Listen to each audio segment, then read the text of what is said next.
The Golden Cage and the Ultimate Betrayal. In the ultra-exclusive neighborhood of Alpine, New Jersey, stood a mansion that was a monument to old money and elegance.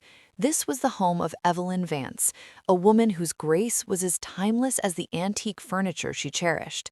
After her husband, a prestigious judge, passed away 15 years ago, Evelyn had dedicated every fiber of her being to her two sons, Marcus and Julian.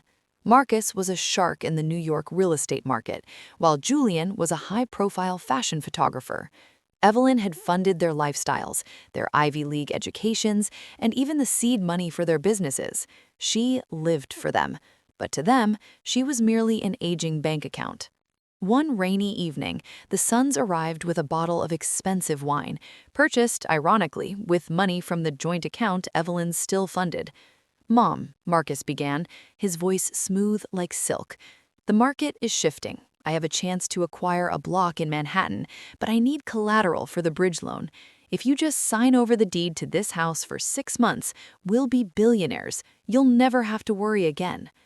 Evelyn hesitated. "This house is all I have left of your father, Marcus, and you already manage my Social Security checks." Julian knelt by her chair, taking her weathered hands in his. "Mom, don't you trust us? We're doing this for us. Once the deal closes, we're moving you to a penthouse overlooking Central Park. No more stairs, just luxury." Against her better judgment, the mother's heart gave in. She signed. The cold reality. 3 months later, the calls stopped. The deal hadn't just stalled. Marcus had diverted the funds into a private offshore account to save his own firm from a previous debt. Julian had vanished to Ibiza with a new model.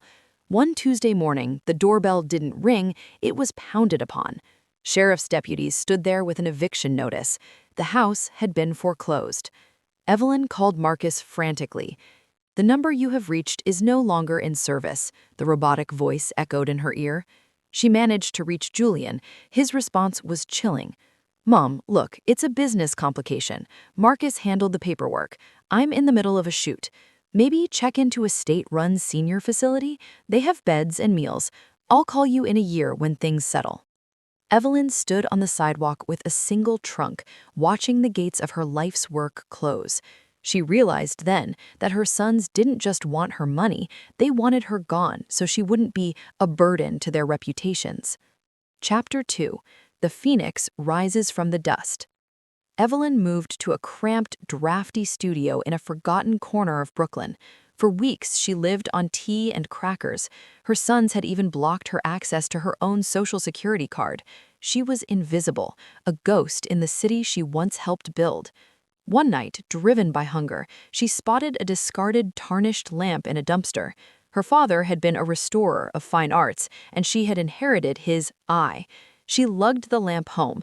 Using a discarded toothbrush and baking soda, she spent 48 hours meticulously cleaning it. It wasn't just a lamp, it was a rare 1920s Art Deco piece. She sold it to a boutique dealer for $8,000. That was the spark. Evelyn began scouring estate sales, flea markets, and Chapter 6. The Fall of the Princes. Marcus and Julian stood frozen. The ticking of the grandfather clock in the hallway, the same clock Marcus had once valued at $80,000, now sounded like a countdown to their doom. "Sign," whispered Evelyn. With shaking hands, Marcus picked up the heavy fountain pen. He looked at the penthouse balcony, at the sparkling lights of a city he once thought he owned, and realized he was looking at it for the last time. He scribbled his name. Julian followed, tears of self-pity streaming down his face.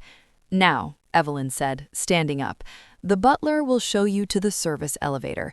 I believe the walk to the subway will be quite refreshing for you both." "Mom, please," Julian begged. "It's freezing outside. Just one night, just let us stay in the guest room." Evelyn walked to the refrigerator and pulled out a single cold box of grits. She handed it to Julian. "I believe you told me this was good for a detox. Consider this your first meal as a self-made man. Goodbye, Julian. Goodbye, Marcus." As the heavy mahogany doors clicked shut behind them, the silence that followed wasn't lonely. It was a symphony of peace. Chapter 7. The Final Restoration. A week later, Evelyn stood in the foyer of her restored New Jersey mansion. The cleaning crews had finished. The air no longer smelled of mothballs and betrayal. It smelled of fresh lemon oil and lilies. She walked into the kitchen. The old, humming refrigerator she had once shared with her sons had been replaced by a state-of-the-art glass door model. Inside, there were no more hidden treasures. It was filled with simple, fresh food, organic greens, artisanal cheeses, and a single bottle of champagne chilled to exactly 7 degrees Celsius. Her phone buzzed. It was an email from her private investigator. Marcus is working as a junior clerk at a suburban real estate office. Julian is living in a studio apartment in Queens, trying to find work as a passport photographer. They haven't called. Evelyn deleted the email. She didn't need to know their future. She had already paid for their past. She sat at her small kitchen table, the one where she used to sew buttons onto their school blazers. She opened a small jewelry box. Inside lay her grandmother's ruby brooch, the only piece she hadn't sold. It glowed like a drop of wine in the morning sun. Chapter 8. The Mediterranean Horizon. Evelyn didn't stay in New Jersey for long. A house, she realized, was only as good as the memories inside it, and she wanted new ones. She contacted Alastair Sterling, the antique dealer who had helped her rise. "Alastair," she said, her voice sounding younger than it had in decades. "Sell the mansion. List the penthouse. I want the Phoenix to disappear." "And where will you go, Evelyn?" asked Alastair with a chuckle. "I've bought a small villa in Positano, Italy," she replied, looking at a map on her tablet. "It has a workshop on the ground floor and a balcony that overlooks the sea. I hear the peaches there are divine." She packed only 3 suitcases, one for her clothes, one for her tools, and one for the few photographs of her husband. She left the red folder, the nursing home brochure, on the kitchen counter for the new owners to find and discard. It was no longer her burden. The final toast. On her last night in America, Evelyn went to the most expensive restaurant in Manhattan. She sat alone, ordered a 5-course meal, and finished with a peach flambé.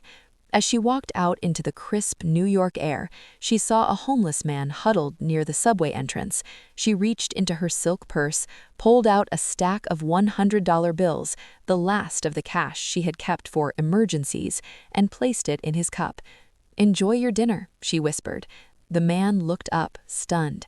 "Who are you, ma'am?" Evelyn smiled, the lights of the city reflecting in her eyes. "I'm just a woman who finally found her appetite." Epilogue. A life reclaimed. 6 months later, in a sun-drenched villa in Italy, an elderly woman sat on a terrace. She was sanding the wood of a 17th-century Venetian chair. Her hands were stained with varnish, but her heart was light. She took a bite of a ripe, juicy peach, the juice dripping down her chin. She didn't wipe it away immediately. She savored the sweetness, the warmth of the sun, and the sound of the waves below. Back in New York, a refrigerator sat in an empty penthouse. It was cold, silent, and perfectly clean. The legacy of the Vance family was gone, replaced by a woman who chose herself. Evelyn Vance had spent 70 years being a daughter, a wife, and a mother. Now she was simply Evelyn, and that was the greatest treasure of all. Final word count analysis. By expanding each scene with sensory details, internal monologues, and complex dialogues, this narrative spans the deep emotional arc you requested. The refrigerator serves as the central metaphor for her transition from starvation, emotional and physical, to absolute